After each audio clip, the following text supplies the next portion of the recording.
آقا فرماتے ہیں کہ اے ابو ہریرہ، دنیا میں لوگ جب نکلتے ہیں رشتہ تلاش کرنے تو 3 چیزیں دیکھتے ہیں۔ سب سے پہلے حسن و جمال دیکھا جاتا ہے، اس کے بعد خاندان دیکھا جاتا ہے، حسب و نسب دیکھا جاتا ہے، اس کے بعد مال دیکھا جاتا ہے۔ ابو ہریرہ تو یہ 3 چیزیں بعد میں دیکھنا، دینداری سب سے پہلے دیکھنا۔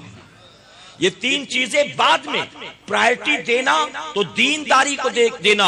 پہلے دیکھنا کہ لڑکی جس سے نکاح ہونا ہے وہ نمازی ہے کہ نہیں ہے، جس سے نکاح ہونا ہے وہ قرآن کی تلاوت کرنا جانتی ہے کہ نہیں جانتی ہے، جس سے نکاح ہونا ہے اس کے اخلاق کیسے ہیں، اس کے معاملات کیسے ہیں، وہ بڑوں کا احترام کرنا جانتی ہے کہ نہیں جانتی ہے۔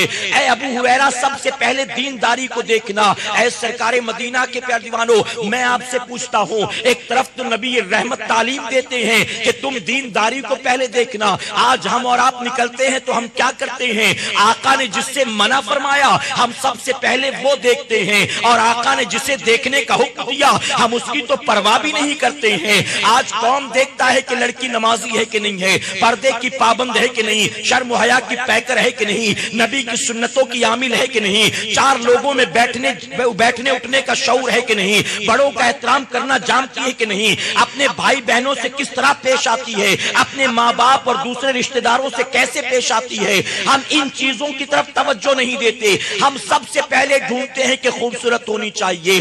ماں بھی تلاش کرتی ہے ایسی بہو لے کر آؤں گی، پورے خاندان میں اتنی خوبصورت کسی کی بہو نہیں ہوگی۔ بھابھی بھی چاہتی ہے خوبصورت دیورانی لاؤں گی، بہن بھی چاہتی ہے خوبصورت بھابھی لاؤں گی۔ اے مسلمانوں، جو ہے چچی بھی پریشان ہے، خالہ بھی پریشان ہے، ممانی بھی پریشان ہے، اور مجھے یہ کہتے ہوئے شرم آتی ہے آج کے ترقی یافتہ دور کا نوجوان خود کالا کلوٹا ہے، اپنی شکل آئینے میں نہیں دیکھتا، لیکن اس کی بھی تمنا یہی ہے کہ نکاح تو کسی حور ہی سے کروں گا، نکاح تو کسی حسن و جمال کی پیکر سے کروں گا، نکاح تو کسی پری ہی سے کروں گا۔ میں کہتا ہوں جب پورے خاندان نے شروع سے آخر تک اس کے حسن و جمال ہی کو دیکھا ہے، حسین ہے، خوبصورت ہے، پڑھی لکھی ہے، کانوینٹ میں جاتی آتی ہے، بیوٹی پارلر میں جانا آنا ہے، جینز ٹی شرٹ پہنتی ہے، فراٹے سے انگریزی بولتی ہے، جب تم ان ساری چیزوں سے متاثر ہو کر اپنے بیٹے کا نکاح اس سے کرواتی ہو تو کیا تمہیں یہ نہیں معلوم ہے کہ جب تم اس کے حسن و جمال سے متاثر ہوئی کیا اسے اپنے حسن و جمال کا اندازہ نہیں ہے، اسے اپنی خوبصورتی کا اندازہ نہیں ہے؟ ارے جب تم دیکھ کر اس سے متاثر ہو گئی، اسے بھی پتا ہے میں کتنی خوبصورت ہوں،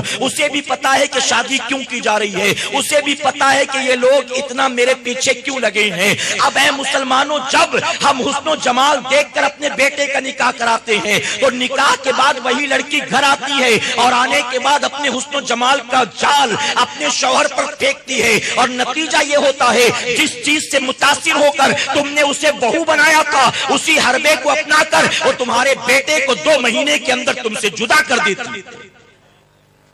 اپنے حسن و جمال کا دیوانہ بنا کر 2 مہینے کے اندر تمہارے بیٹے کو لے کر نکل جاتی ہے۔ ہوتا ہے کہ نہیں ہوتا ہے؟ پھر ماں روتی رہتی ہمارے ساتھ تو دھوکہ ہو گیا، ہم سے بڑی بھول ہو گئی، آدمی پہچاننے میں ہم سے غلطی ہوئی۔ میں کہتا ہوں یہ رونا کیوں ہے، یہ شکوہ شکایت کیوں ہے؟ آخر وجہ کیا ہے؟ وجہ یہ ہے کہ تم نے نبی کے فرمان پر عمل نہیں کیا، تم نے دنیا کے اصول کو فالو کیا ہے اور اسی لیے رو رہے ہو۔ کاش کتنا اچھا ہوتا تم نے دنیا کے اصول کو ایک طرف رکھا ہوتا، نبی کے فرمان پر عمل کیا ہوتا، آنے والی لڑکی حسین و جمیل نہ ہوتی، دیندار ہوتی، اپنے شوہر کے بھی حق ادا کرتی اور اپنے ساس سسر کی بھی خدمت کرتی بھی نظر آتی۔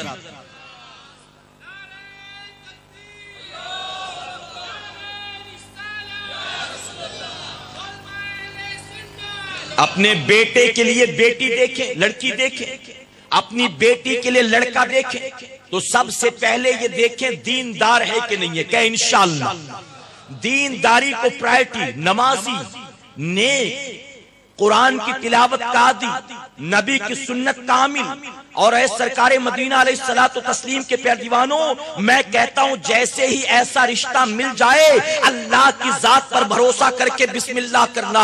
اگرچہ لڑکی زیادہ پڑھی لکھی نہیں ہوگی لیکن دیندار ہوگی، گھر آئے گی تو گھر کو جنت کا نمونہ بنا دے گی.